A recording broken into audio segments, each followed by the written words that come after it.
Hello, good day, everyone. So in this video, I'll be sharing with you the solution to the 11th item of the formative assessment 4 in preparation for the WW2. So this is on mechanical solving of given linear equations.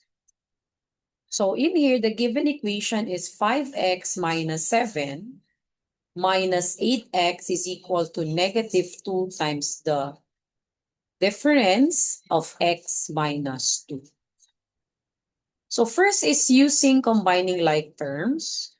So we obtained negative 3x minus 7 is equal to negative 2x plus 4, which is obtained by distributing negative 4 to the binomial x minus 2.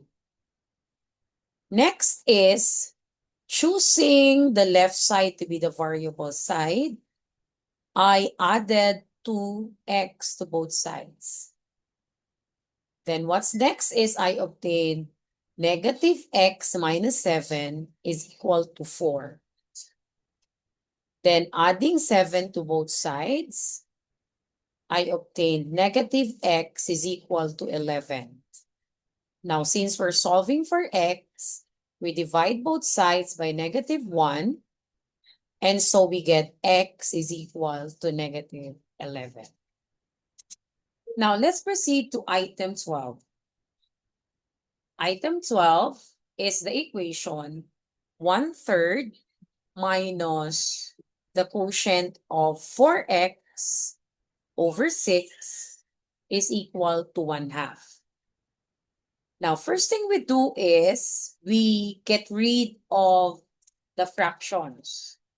So, to do that, we multiply both sides by the LCM of the denominator.